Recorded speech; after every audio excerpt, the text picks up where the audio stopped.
What's going on, everyone, and happy Monday. The market marched higher yet again today as around 76% of stocks in the S&P 500 finished in the green. In tonight's video, we're going to be diving deep into Palantir's earnings, some more news with Boeing, and some other important news and things to know about for the market for tomorrow. We have a lot of great setups and a pretty interesting big money play as well. So stick with us all the way until the end, and let's make tomorrow a great day. But Tom, let's jump right into it. Yeah, Mike, looking at the market today, it actually was pretty good, especially towards the end of the day. The SPY had a really good move to the upside, started getting towards that 515 area midday where there was some consolidation right around resistance, but ended up marching higher, hitting all the way up to 516.50, which is the resistance that I've had plotted on my chart for a little while here. But looking at the SPY, I mean, ever since the recent lows towards the end of April, it's been recovering up pretty well here into May this far. And it's pretty good to see, especially with the earnings lately. Like we've been seeing Apple obviously do a little bit better. Now today they actually were red, of course, like the one red stock, right? But they've been definitely helping the market higher. Going back to the book map, or to the heat map, I should say, there was a lot of positivity today. Meta was up 3%, Nvidia 3%. A lot of these chip stocks were up quite a bit, like AMD, AVGO, even LLY there continued to march higher. So even oil stocks today, Mike, were green. So there was quite a bit of positivity across the market, and the SPY had a pretty good close. I will say, though, these resistances coming up around like 516, and whenever we zoom out to like the hourly chart, there's just so many coming up because the SPY chopped its way down there in a pretty good fashion. But the main resistances I see are like 518 and like the 520 range. So that's going to be the main areas I'm watching there to the upside over the next couple days. Sounds great. And another thing worth noting is that the type of price action that we're seeing right now is a little bit different than the type of price action that we saw a couple weeks and months ago. Recently, we've been seeing a lot more chop and just slower moving price action, where a couple weeks and months ago, we saw a lot more explosive price action.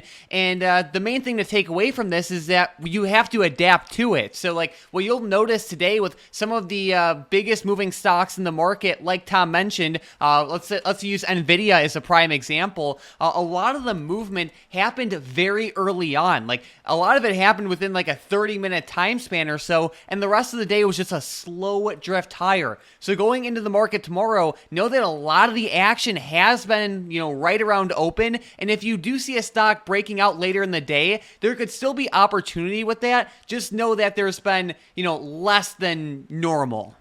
Yeah, exactly. And whenever you start to look at these tech stocks, I mean, it's not like all across the board, they're all equal, right? Like Nvidia, of course, and Tesla and a couple others had those really good opening moves. And then some of the other like slower movers like Amazon, did end up having that good end of day push, which was probably a good reason why the SPY ended up moving a little bit end of day. But a lot of those good moves have been right at open there. So I'm definitely with you, Mike. Like looking for the volatility at open right now, I think will be a very good way to go, especially whenever you're getting these good breakouts like this too. Like Nvidia was breaking well above the pre-market high at 894, and I mean that was one hell of an explosion, Mike. It just blasted through 900 all the way up to 920. It actually kind of knocked my socks off, so to say, like whenever it started running there, because I was like, wow, like that's one hell of a move. But I know that everybody's they're really worried about these earnings coming up this week, Mike. And looking at the calendar right now, we do have quite a bit, and I know Palantir is one of everybody's favorite and one of everybody's favorite stocks. And looking at it today, it is not doing too hot in after hours, Mike. The earnings are not going too well.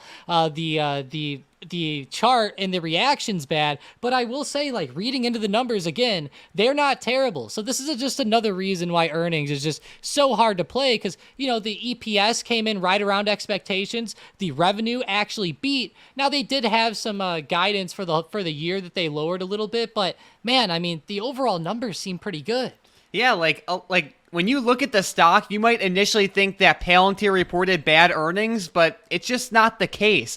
And this just goes to show you that while we're still in earnings season, resist that urge deep inside of you to just gamble on calls right before an earnings report, because even if you have like a good positive earnings report, that doesn't mean the stock has to go up. And even if it does go up, you need it to go up a certain percentage to actually make money. So let's continue to practice smart, long-term, sustainable trading habits as we wind down with this earnings season. But looking at Palantir right now, like you said, it is down in after hours. I really like this stock for the long term. And while it is down, I would not be surprised if it fell a little bit more. But either way, it's a long-term play for me, so I don't really care too much about what happens with this one in the short term, but either way, I would love for it to dip more so I could either sell some puts or buy more shares. That's actually my big thought with Palantir, too. I was actually kind of happy to see him down. I know a lot of people aren't going to like hearing that. Let me know in the comments. But looking at it right now, it's definitely a bad move down. It actually closed up 8% today. It was one of the better stocks today. Heading into earnings, I noticed that it was doing very well. And, of course, now in after hours, it's falling off quite a bit. I will say, Mike, like on a longer term chart of Palantir, I would love to see it get back down to like $20 or even like under there to create like a really good buying opportunity. But I'm definitely going to keep it on my radar for the next couple days because I know that it's one of everybody's favorites. And of course, it could end up being a pretty good advantageous move here in the short term too, as it rejects off resistance. But looking at the earnings calendar again, we do have big ones tomorrow morning. One of my favorite stocks, Disney, is reporting there. I know it's not everybody's favorite stock out there. And trust me, guys, I wish they wouldn't get into as much politics either.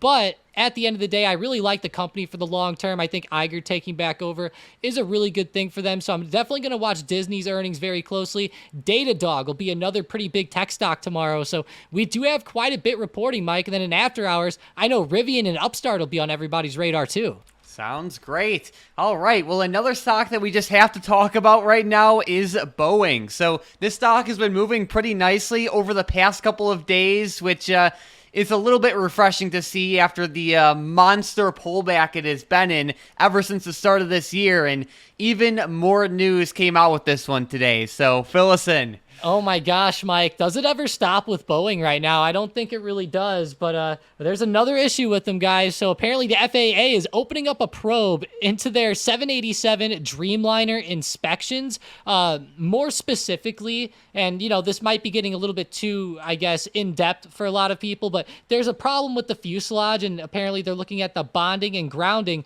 where the wings join on those aircrafts, and they're just looking at the inspections in general. So I thought that this was very interesting with the FAA, especially considering all the whistleblowers and everything like that. And I actually saw, Mike, that one of the whistleblowers that died actually worked on the fuselages. So I don't know. It's pretty weird now that the FAA is opening this up, but I don't know, Mike. I don't want to talk too much about Boeing tonight. They're kind of scaring me. All I'm going to say is I hope who's ever at the head of this FAA investigation, I hope they get put in protective custody, because Boeing has been pretty suspicious with some of these news articles lately, to say the least. But either way, looking at Boeing stock in the short term, it is relatively, low and weak, but there's just so much bad news with it where it's really hard to justify a dip buy at this point in time. And at the same time, it's already down so much over the past couple months where it's like kind of late to short it. So for Boeing, for me, I'm just going to sit on the sidelines, but if something material changes with it, then I'd consider a play, but I just feel like now's not the right time to make a move. Yeah, and if you're going to buy this and try to swing it down for a few days, I don't really think that that's the best way to go here, especially like you said, with it being so low. And there is pretty big supports here coming up. This news will definitely have to materialize a little bit more. And just keep in mind, guys, that these investigations can take quite a while sometimes. So we'll have to see how long it ends up taking and everything. But I think it's more of just short-term opportunity with Boeing. If you see a good rundown under that 175 support, maybe there could be a potential intraday type of play there with momentum. But other than that, Mike, I don't think that it's all that crazy. And as we talked about yesterday, we actually don't have too much more on the calendar for the week, especially as far as economic data. There are some Fed speakers like Kashkari tomorrow, so watch out. He pissed a lot of people off last time, so be ready for that intraday tomorrow. But besides that, there's not really too much going on. And this is a good thing, because if we had a week lined up with Powell speeches and interest rate decisions and GDP data and everything else, that could make for a lot more choppy movement. So I think it's nice and refreshing to see a relatively clear week ahead of us, so we can just trade the price action as it comes. But with that being said, let's get right into some setups for tomorrow.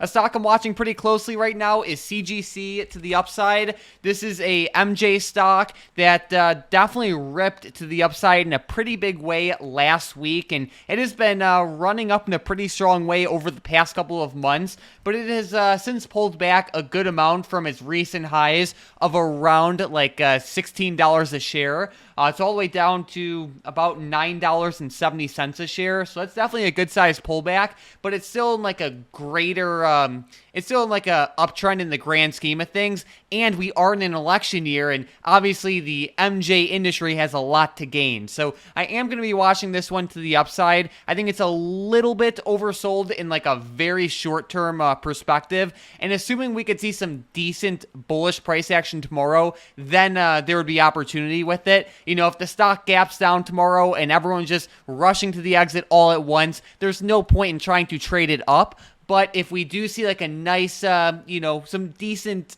upside movement and decent pressure on the stock's high of day, that's where like that risk profile would change. So either way, it's on my watch list for tomorrow. It's on my watch list in a bullish way, but I want to see some meaningful bullish price action first. Yeah, and I'm really watching this dip that's going on with it, Mike. I think it's going to create a great opportunity once this dip starts getting bought up. The main question is like, when is it finally going to happen, right? Like, there's some pretty big supports coming up, so hopefully it is pretty soon rather than later. With my first play today, I'm looking at Amazon in a bullish way. They had a really good move today. Looking at the daily chart, they're getting pretty close to the all-time high, so I'm going to look for a break above 189 and then a push towards that all-time high right around like 189.75 to 190. They had a lot of bullishness today. They had a really good move into close, so I'm just going to keep watching this one for more positive momentum tomorrow. I really like Amazon as a business, and I will say, though, I do want to reiterate, this is more of a shorter term play rather than a long term setup. I'm like, I love their business, but really it's a day trade setup, guys.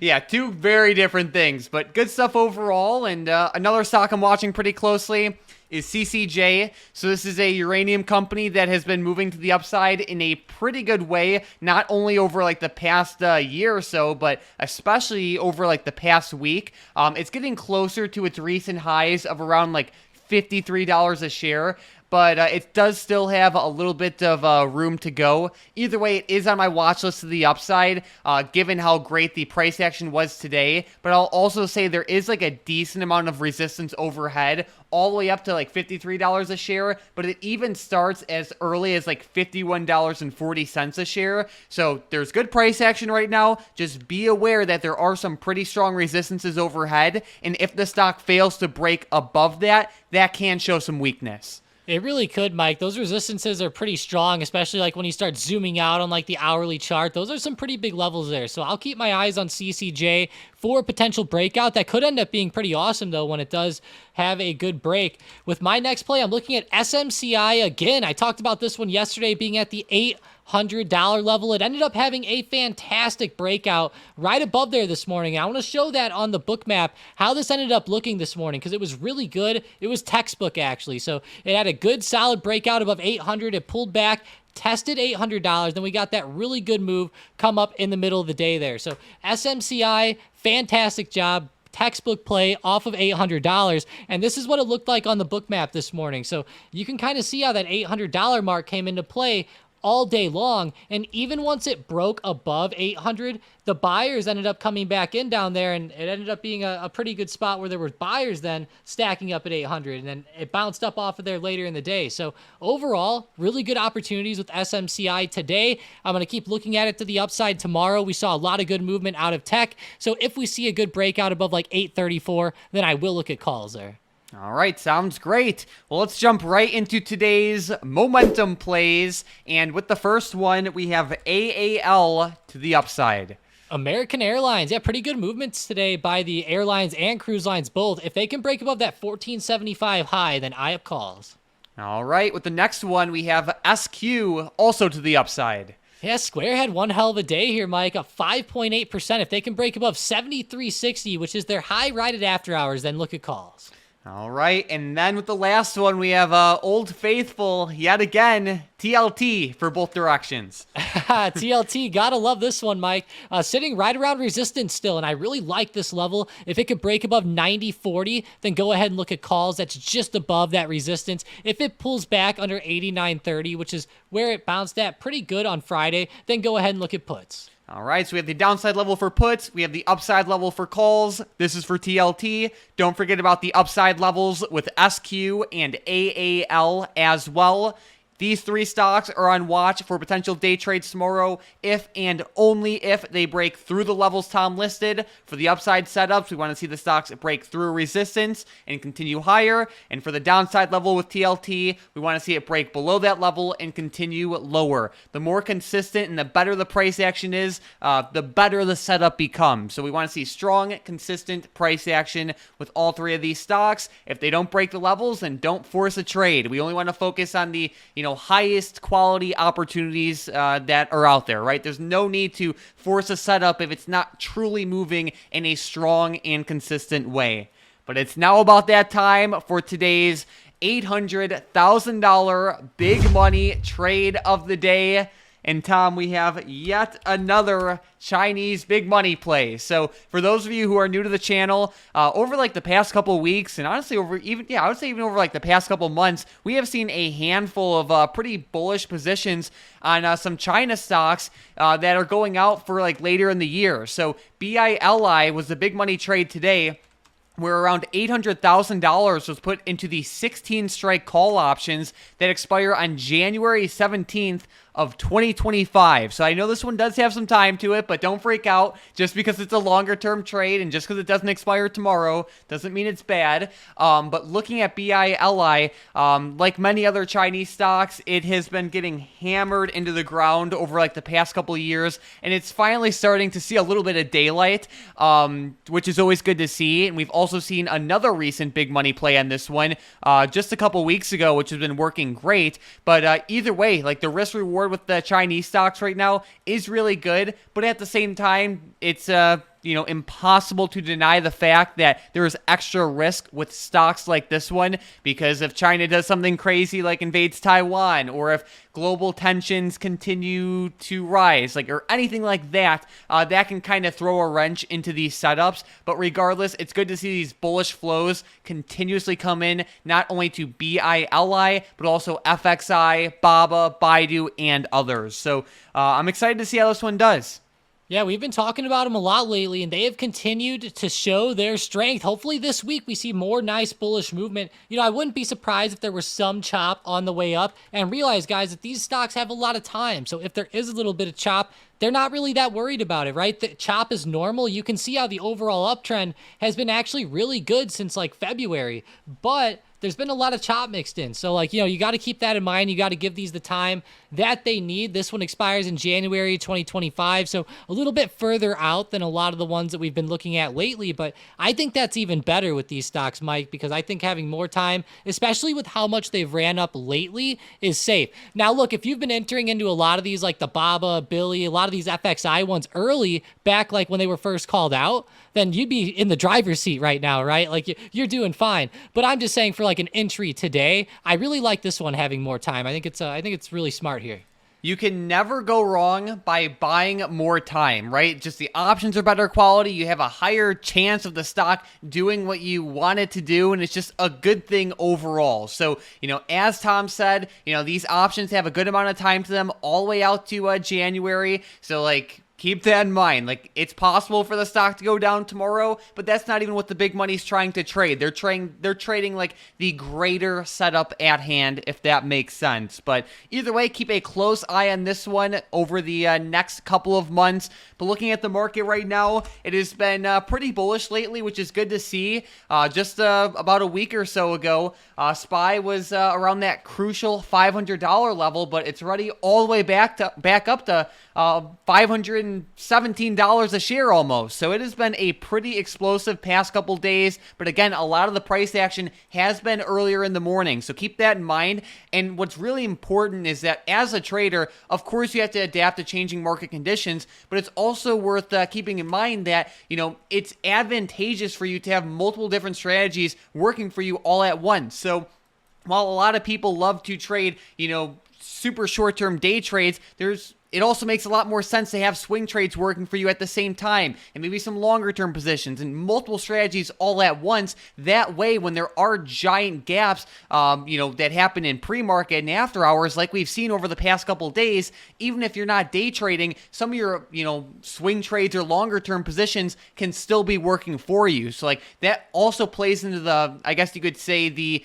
main principle of trading in a smart, long-term sustainable way, right? Have multiple strategies working for you at once. It could only help. Yeah, it really can. And we've seen that actually come into play so much this year, Mike, especially last year too, especially with how much the market's been coming up. Whenever you go to the SPY and you zoom out to the daily chart, I'll tell you what, those longer term positions were doing very well the past couple of years. So I'm loving it, Mike, especially whenever we have days where DraftKings and Disney and a couple of my favorite long term stocks are up 3 and 5% respectively. It definitely helps out a lot on the longer term portfolios. And speaking of Disney, Mike, they're reporting tomorrow. Don't forget that, guys. Don't forget about the earnings. Go ahead and screenshot this if you want to. There's quite a bit on the radar, and even some oil stocks tomorrow night like Oxy. So it's going to be a big next couple days for earnings, Mike, but I'm kind of glad that there's not a ton of economic data because I really like the price action on SPY lately. It's been pretty fun to trade. There we go. And if you're new to the channel, consider demolishing that subscribe button to get our videos recommended to you more often. We post all the time and cover all the important things you need to know about the market in around 20 to 25 minutes or less. And let's also give a giant shout out to today's member of the day, Mr. Solomon, who posted some pretty nice gains today. So keep up all the great work. And of course, it is awesome to see screenshots like this one. But besides that, thank you all so much for watching. Let's continue to practice smart, long-term, sustainable trading habits in the market tomorrow. And let's make tomorrow a great day.